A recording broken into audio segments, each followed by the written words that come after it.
Hey, what is up, guys? It is Cole here from Cuda's Diecast Customs, and before we jump into today's video, I just wanted to wish you and your family a happy holidays and a very Merry Christmas. Let's jump into today's video. I hope you guys enjoy.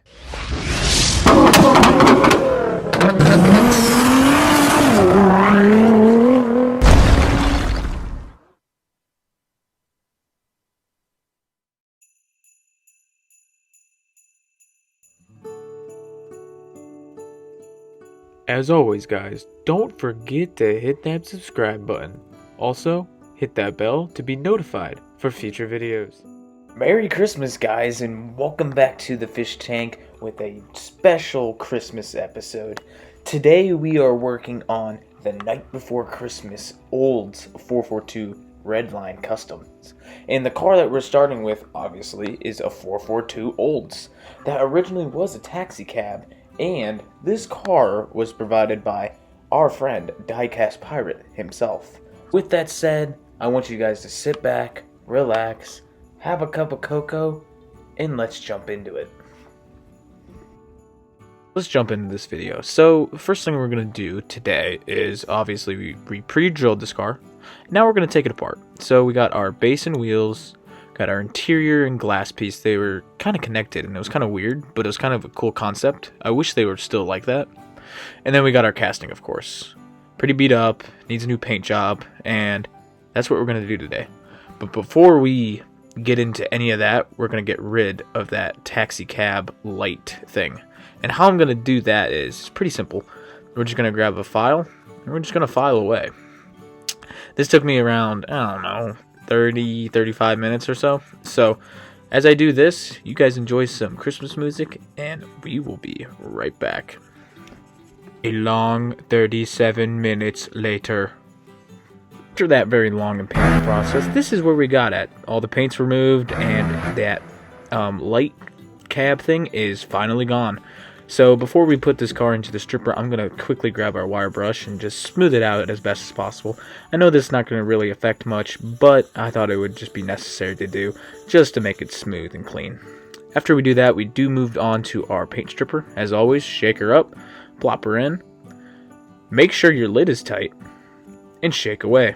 You got to cover that casting full so it gets the best effect of the paint stripper. After that, we pull the car out of the paint stripper. It's okay. There's some casting lines, as you see there. There was some on the front fenders and on the rear B pillars. So eventually we're going to touch that up and get to it. But first, I want to clean up all the scum and residue of the paint strippers. So that's what we're going to do. So I'm going to just briefly just do the hood, the roof, and then the tailgate. Done with that, we're going to take a break and move on to the base. So this base is kind of crusty and rusty, and my goal is for today for this base is to first off remove these old black line rims, and we're going to replace them with some Redline tires. I want to make this car a Redline, and just it deserves to be a Redline. Let's just say that. So what I got here is the wheels from our good friend over at Diecast Pirate. He provided these rims a while back. If you guys saw the Mustang episode, I used the same rims. And these little pieces for the wheels are provided from our good friend over at Full Custom Diecast. And what I'm doing here is I'm using the smallest drill bit I have just to make a bigger clearance so it'll fit on this one.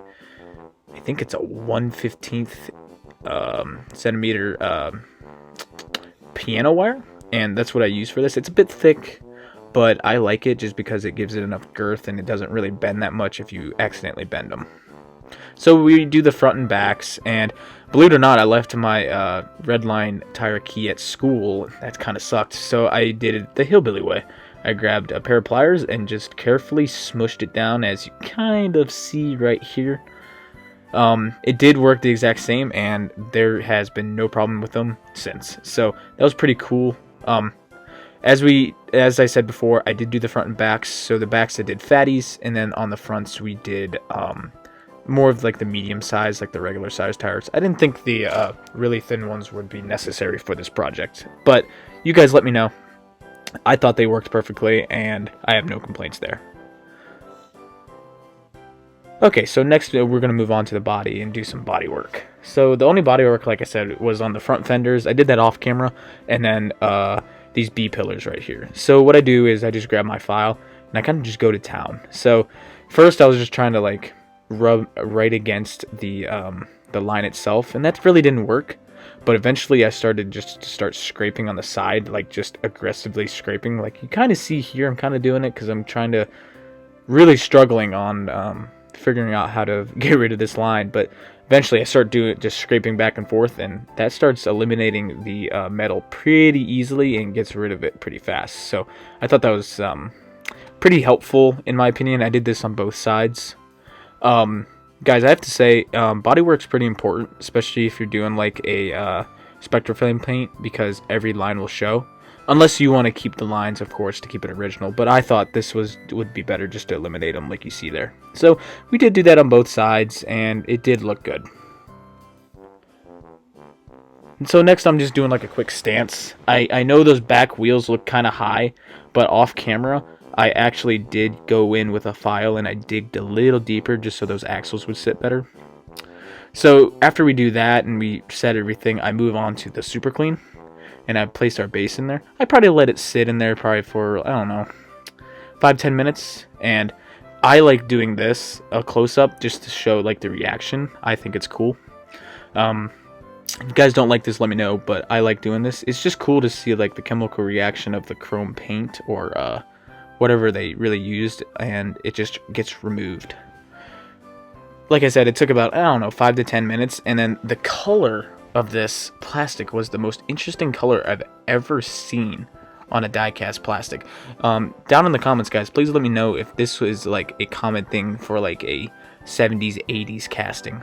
So like right here, I'm taking it out of the super clean, and it's like this like skin color. I've never seen this before. I've normally see like blacks or like just clear plastic. It's weird. Meanwhile, back in the fish tank. Well, time I did get it painted. I decided to do like a Spectraflame red. This is not a spray gun. This is a rattle can from Testers, and it turned out pretty cool. You guys probably seen it before on that Dodge Charger I did a while back. And then I painted with this matte. I painted the base with this matte black finish, and it turned out amazing. And I love how it looks. It's flat. It's perfect. No imperfections. Nothing. So right before we move on to our before and after segment of the video, I wanted to first chrome the front and rear bumper of the car to make it pop a little bit. And also I do this kind of thing just so the center grille sticks out a little bit more and I don't have to struggle with a brush. This is a technique I learned from like Don, Ron, and Diecast Pirate. I mean, not Diecast Pirate, but Diecast Graveyard a while back, and I thought it was just a really helpful tip. So what you do is you spray your base in it like the main color, and then after it dries, you go over it in everything that needs to be chromed, and then whatever doesn't need to be chromed, you keep that color that you sprayed it. It just makes it easier so you don't have to struggle and repaint things 1,000 times or have imperfections on things. I think it helps, but that's just me. You guys can do it whatever way you want. This is just the way I know how to do it. Alright guys, let's move on and see where this car started at. I'll see you over there. Guys, this is what we started with. Very simple, very worn out Oldsmobile 442. And this is our final results. Guys, what do you guys think? I think it turned out amazing. The paint could be better, but it really fits the holiday spirit. Really gives that Christmas red. And I like what I did with the details on the front. The chrome looks cool. And then if you guys look closely, I did green on the headlights. So the brights would be green, just to bring up that Christmas spirit. I was thinking of doing like the stripes on the hood in green. But honestly, I won't lie to you guys. I didn't have time to do that. And I didn't want to mess it up and repaint it, because I wanted to have a video up for you guys today. So guys, thank you for stopping by the fish tank. I really appreciate all of you. I'm very grateful for everyone who follows and watches my videos on the reg. You guys are amazing, and I wanted to wish you guys a Merry Christmas again. Guys, if you want to stick around, there's a couple photos at the end, and I will see you the next video. We've got a couple videos coming out next week, so stay tuned, and I can't wait to show you guys them. Merry Christmas, guys. Bye.